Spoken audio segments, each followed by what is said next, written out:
Hey, and welcome back. I didn't really go anywhere. I mean, besides the Valley Repose, but you know that because we were just there, but let's go back into it because we have nowhere else to go.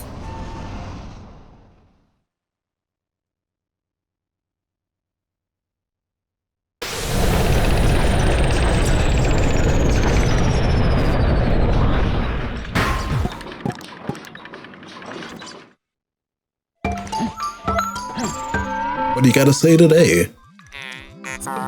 Good morning, workers. Ready for another day of toiling for the profit of your company. The Pikmin seem to be still asleep inside their onions. What lazy creatures. No wonder they lack survival skills. Stand between the onion and press A to call them out. You already knew that, but okay. Ship. Yo, I was kind of trapped here for 16 days of my life I'll never get back. Isn't that fun? Anyway, welcome back. More Pikmin 2, yada yada yada. Today is really just to gather a lot of Pikmin what's the time you have type of day. Because the pellet posies are really plentiful today. The max amount of Pikmin you can get out here right now is around 60. So you can do all that if you want, and I'll probably cut it back to when I get all the pellet posies, because you know, I like having many Pikmin. It's a real habit of mine, a hobby if you will. Guys, so here's the plan. I'm gonna throw Yotu up there. And I'm going to grab these two Pikmin, then put them up there with you. Then now I'm going to grab these three and head over to, oh, not these three, these four. And toss the two on here. Get some progress done. Get that bag down. Throw some reds on these dwarfs. Get some reds on that. Okay, I said on that. You only need one. And here is a red bubble orb. I actually don't know what family it belongs to, but instead of Pikmin 2 where you swarm, you just throw and mash A. Because seriously, there's no downsides. They die so fast. And put 5 on that, 12 on this. Oh no, just 10. 1. You see right over there? That's a treasure. It takes around 30 Pikmin. Well, 35. We're going to be waiting a bit before we get that one. But we can put Pikmin on this wall right now. We're going to leave Louie here so we can, you know, take care of him. Bye, Louie. Now we're going to go over to base, pluck out some Pikmin. Because we're about to get around 50. That's great. See progress, fellas. This is the power of having 2 captains, by the way. Forgot to mention that we literally have 2 captains. It's such a great idea to have more than 1 captain because you get so much more stuff done in one day. Let alone I probably don't like doing that because I like enjoying time. Oh, I forgot to mention the most important part. We have an infinite amount of days on this planet unlike we did last time, somehow. I don't know how, like our oxygen systems just last a lot longer. Wait, never mind, now I know why. Because we're actually supplied for it this time. Not like how it was in Pikmin 1 where we crash landed on this planet. With this planet we simply... Okay, I was wrong. The highest you can get is 70. Wow, that's what I was saying. Because we crash landed, we didn't have no oxygen reserves. But now we have quote-unquote oxygen reserves. I believe, I don't know, we were kind of in depth a few minutes ago. So I don't know how that's supposed to work. But, on the brighter side, we can get a new treasure. And we can also wait for that wall to break down. How's that going, Wooly? Oh, it's almost finished.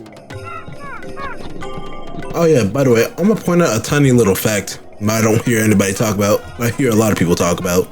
But for the new people in the series, in this game, you have different teams and playing different captains, such as Omar. Listen to it right now. You can hear it going through a steady momentum, while with Louie you get some tiny beeps through it. Like some empty spaces into the song. And the wall is finished. Thank God for being a nerd.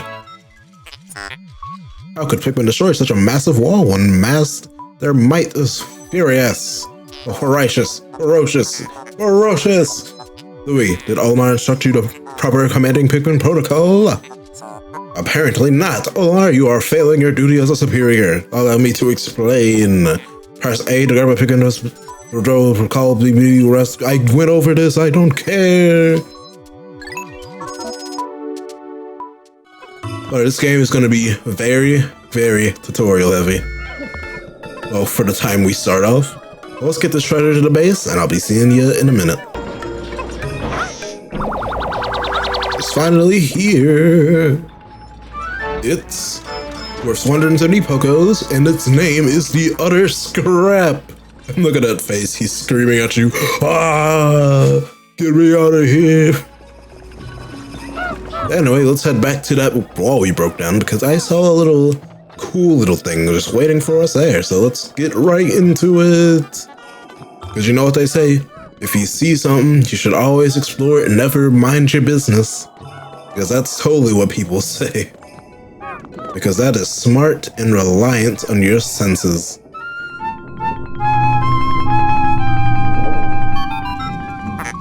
Interesting. Warm air is welling up from the hole in the ground before you. What could lie underground? What is wrong? You will show expressions of unease.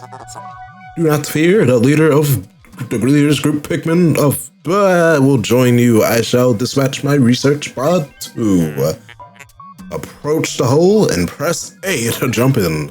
Because you know, we have gravity boots from Metroid, so if we jump down here, that's not even Metroid, that's Portal!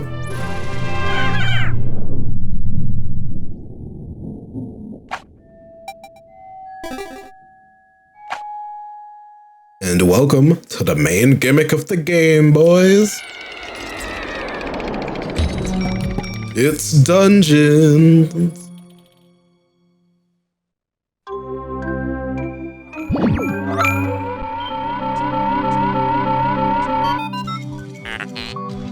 Intriguing. My heat sensors indicate that this hole's interior is warmer than on the surface. Analysis suggests subterranean areas may support different life forms than the surface. If you wish to check out the underground terrain, push start/pause to communicate with me. I am not just a ship, I am an all-purpose support tool. If that's his name, we're gonna call him Hal. Ooh, I love this song, but I can't just stop talking. But anyway, welcome to the caves, or dungeons, whatever you like to call them. They have chill music and have lots of new enemies.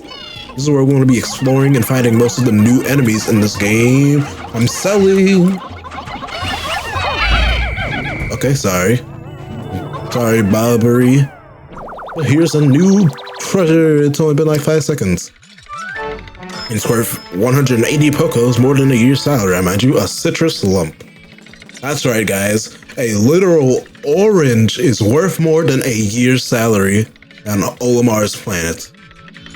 Just put that into consideration. And here's a 7-Up bottle cap. You know, from the real world, because remember, Pikmin and Olimar are the size of literal cherries. But you might also, one thing you might be wondering, where in the world are these Pikmin carrying these carcasses of these dead little Bulborbs? Well, you see, our research pod tool here at Al probably has a issue with him, so he's probably gonna mention something about him. Personally, if it was me, I'd be taking any sort of money I could get, so I wouldn't complain.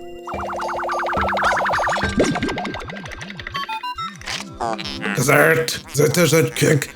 How could you possibly consider this beast as a treasure? Beasts are incompatible with my circuitry. I suppose I will store your finds in my hold, but I do not think beasts will be worth much. Well, screw you, Hal. Personally, there's a lot of value in dead Bulborb carcasses. They saved my life. 7-Up bottle cap worth more than a year's salary, and it's called a quenching emblem. Fire. By the way, when you get enough treasure, you hear that jingle and that tiny noise. Indicates that you've found all the treasure on the floor.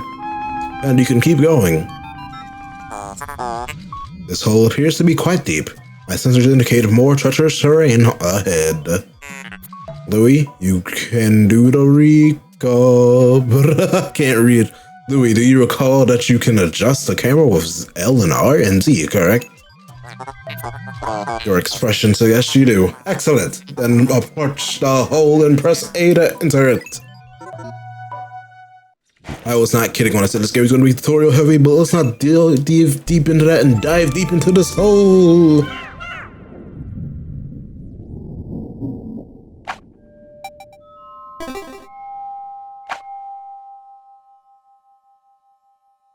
Emergence Cave, by the way. Forgot to mention that.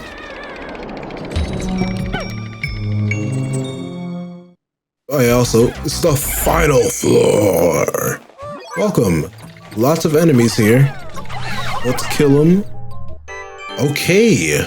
Wow, that's a nice globe, and you can tell it has North America on it. And Mexico. Basically just the Americas. It's inconceivable that such an immense object has been buried here for so long. The design on this outer shell resembles the surface of a planet, as seen from outer space. Perhaps this can be used for something other than salvage. But how will we ever lift it? I fear that even 100 red Pikmin will be unable to lift it. Well, first off, don't you dare judge my red Pikmins. They are my friends, and they will obviously be able to carry this with 70 Pikmin on our side. Oh my god, you need 101 Pikmin to carry this? That is immense. But, as all problems in a Nintendo game, a solution must not be far ahead. Especially with all the enemies here. If we had an onion or even some candy pop buds, we would be living in the clear. This is how you play Pikmin. You just smash the A button until you die. Well, not till you die, till they die. It's different. But now they're all dead. So let's get to business, fellas. We don't need that many Pikmin. We just need to take these guys to base so you can wait there. Like seriously, we're gonna need like 2 more groups of reds. Then we can figure out what's in that giant room. Maybe it's a big old poor orb. Nah, we all know it ain't gonna be. It's gonna be our, Deus Ex Machina. Whatever it's called. It's gonna be our saving grace.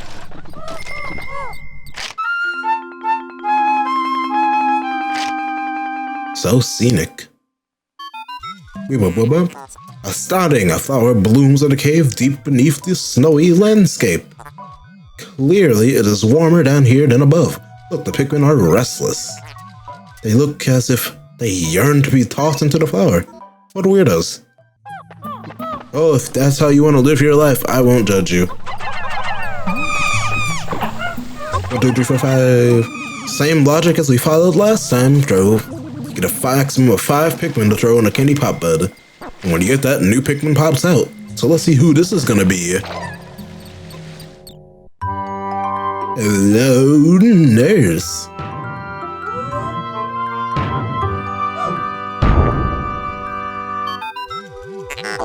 Amazing! A purple Pikmin.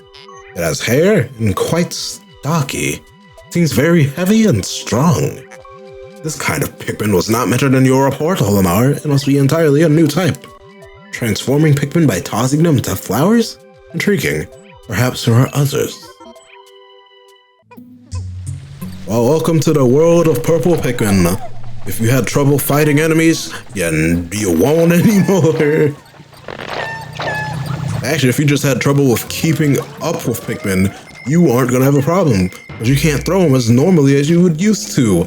Because with reds, they go exactly where you want them to go. With purples, on the other hand, they go exactly where you want to, but they come tumbling down. aka they do a lot more damage than reds, aka immediately debunking red's meta status of being the best damaging Pikmin. But they have another thing than just being heavy and strong. They have the ability to be even stronger. They can lift, because every purple Pikmin you have is worth 10 additional Pikmin.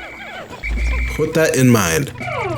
This entire group right here would be outshined by 2 purple Pikmin. That's crazy to think about, right? Let's get these Pikmin on here though, so we don't just be a burden. We actually got to get out of here. I'm kind of claustrophobic. Nah, just kidding, I'm not even castophobic, whatever you saw. But I do not want to be in here for long, because, caves. But seriously though, continuing on the Pikmin 1 theory I had when I said that theory, the entire world of Pikmin is just a post-apocalyptic part of Earth. We're gonna go to the planet we're living on right now, because you can tell by the Geiger counter in the first game that, yeah. Now we have an entire globe with the planet Earth, which is worth 2 years of a salary. God damn, I'm sorry, Olimar. I feel sorry for him so bad. The spherical Atlas. That there is a device resembling a microchip embedded inside this sphere retrieving data. Error, I can only decode a portion of the data, but I did retrieve new geographic charts. I will input this data into my planetary database and name it the Sphere Chart. Press start/pause to contact me and access the Explorer Kit on the radar with the L button. Now that we have this new data, you should explore new decoded territory tomorrow. And to be fair, we can't really do much here anyway, so it might be for the best to just leave this area for good now, until we get some more stuff. Saying we should come back, because I like the snow, I like the theme. This place is so calm, I love it.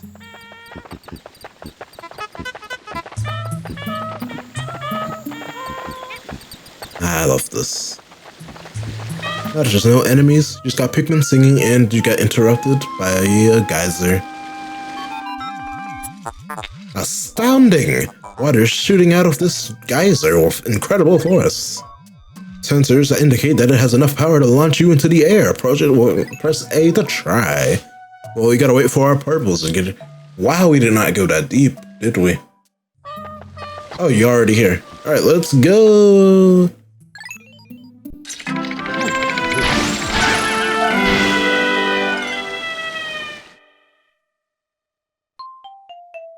Treasure salvage. Miracle Atlas, Citrus Lump, Quenching Album, and some dead Bulborbs. And that's every item in this cave. So good job, guys. You did a great job. By the way, that entire run was 5 years of a salary for this dead-end job that got Olimar crashed here on his vacation, immediately sent back to do more work, which is not just keeping himself alive, but trying to do his job here. Bro needs a break.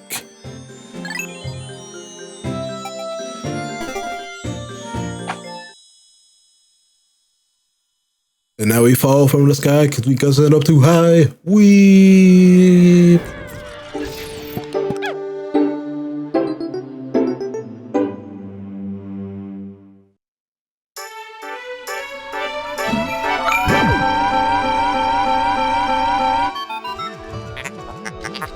You have successfully returned to the planet's surface. Excellent decision-making, gentlemen.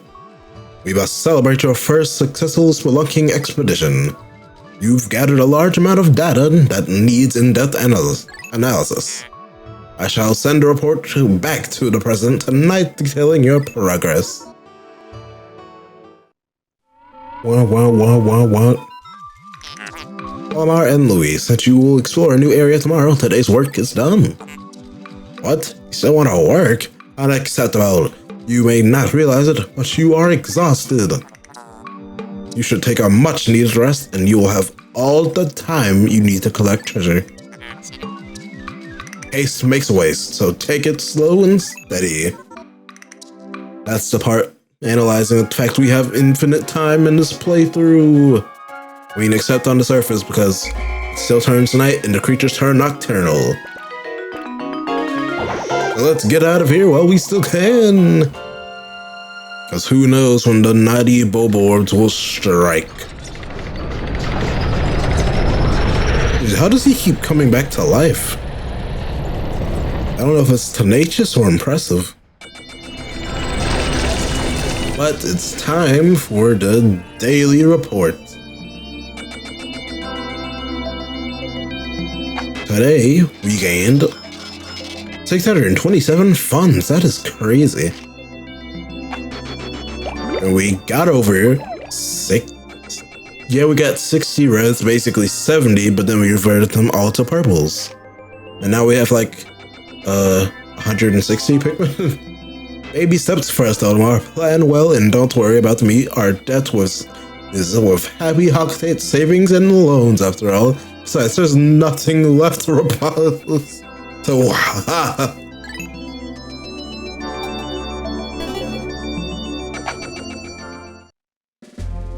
I'm glad the person has that much hype in him, but it's time for a new area, the Awakening Woods, but we'll go over that next time. But first, let's go over a Wikipedia article, shall we? Because we've been seeing a new few enemies. How about we talk about the Snow Bulborb? Snow Bulborb, Panacer's Procitical Frosticus breadbug family. Like the dwarf red Bulborb, the Snow Bulborb is a member of the breadbug family that seeks to survive through imitating their appearance of behavior of a Bulborb. Its pale coloration and blue spots make it for easy identification. In particular, this organism mimics the hairy Bulborb, but it is, of course, unable to grow the hair that gives the hairy Bulborb its name. However, as the hairy Bulborb has been known to lose its hair in certain circumstances, the Snow Bulborb is an effective mimic that is often mistaken for a member of the same species.